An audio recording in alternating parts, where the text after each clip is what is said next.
let's talk to a lawyer who should know. Ibrahim Lawal joins us live from Osun State. Mr. Lawal, thank you for joining us on the countdown. Tell us precisely what you think was on the mind of the framers of this section of the Constitution.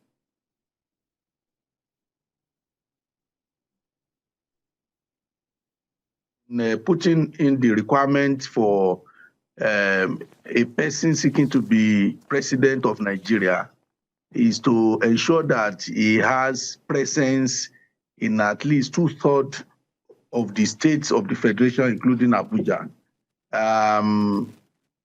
Apart from the fact that he has majority vote, he must also have a presence in at least 2/3 of the states comprising the state of the federation. So the framer believe that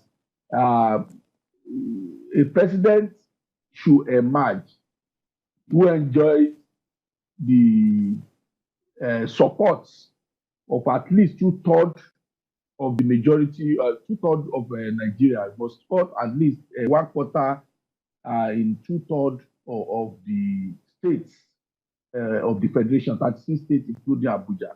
So the idea is that you must have a presence and you must enjoy support of at least various sections of Nigeria.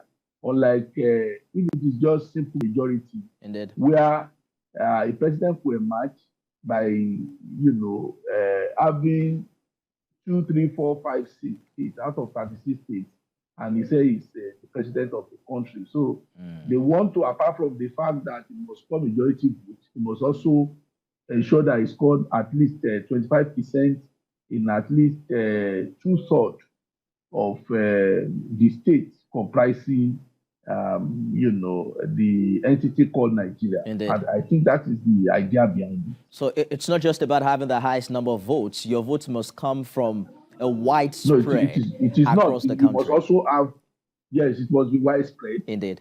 You must have presence so that you know that you are governing the country. You have the support of at least majority of Nigerians. So the U.S. Constitution, where Nigeria seems to have copied its presidential system of government from, has what they call the electoral college system. But what's the similarities between these two systems, particularly in determining the winner of an election, and how popular the winner is?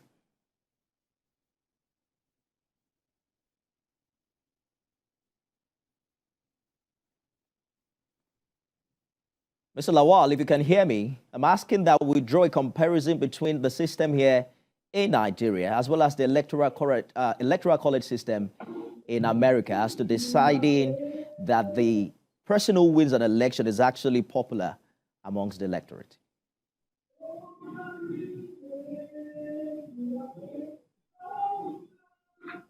I lost you. I can't hear you. The thing just got restored. So I didn't get your point.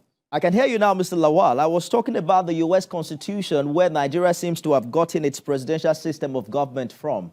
I'm asking if you see similarities between its electoral college system and what we have here in Nigeria. No. Our own system is different from system of emergence is different from that of the U.S. Particularly on the issue of electoral college. We don't have it in our own constitution. What we have simplicity is that in section 134(2), if there are multiple candidates, what we have is that you must at least win majority of votes cast. And then secondly, you must win at least 1/4 of the 2/3. You must have 25% person in at least 2/3 of 36 states. That's just the requirement. The other requirement of electoral college is not, and you will realize that in a pluralistic society like us, where illiteracy is still more prevalent, I think our own is more simpler than what is obtainable in the US. We are all witnesses to the election, that brought in the former president now. where the majority votes were scored by the other candidate, but the Electoral College gave it to the former US president, So it will create a lot of labour if you try that here, because a lot of people will not understand how the process works. So I think the framework of the Constitution, taking into account our own understanding and the peculiarities, pitch their own tent to that of simple majority as well as geographical spread. I think that is basically what we do. So it is different. Indeed, it is. How sacrosanct, Mr. Lawal, do you think these provisions are, particularly when you consider other provisions of the Electoral Act? An example would be voided votes. Voided votes being less than margin of votes between the winner and the runner-up.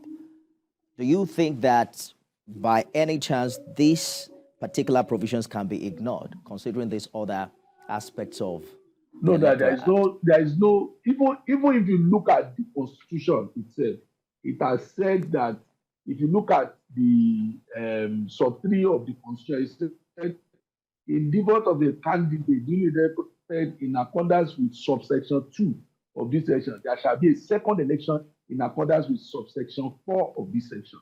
So the Constitution had spelled it out. The Electoral Act is subservient to the Constitution. So the Constitution is very clear as to if you don't meet that particular threshold, and maybe the margin of between the winner and the first runner-up is close, such that you could not even determine the winner, or even the person who scored the highest number of votes did not also fulfill the condition of its geographical spread. There will be a recall in that kind of a situation. So the Constitution anticipates it, and that's why you have in subsection 3, it said this specifically, where it could not meet subsection 2, 134.2, then the INEC is empowered to conduct a second election, and that's what you call run-off election. So the Constitution has taken care of it. There is no way any law can supersede that of the Constitution. The Constitution is the ground law, and whatever law you are going to make must flow from the Constitution. Any law that is contrary to the Constitution is so whatever provision of the provision of the Constitution. So there is no way a constitutional provision can be petitioned for any law. It's not possible. Constitution is the ground norm, is the mother of all laws. Absolutely. This subject appears to be quite relevant with 4 main contenders in this election, and I know that political parties are now crossing their T's and dotting their I's to ensure that their candidates meet all of these requirements. Ibrahim, Lawal, thank you so much for talking to us on The Countdown. Yeah, thank you very much. It's my pleasure.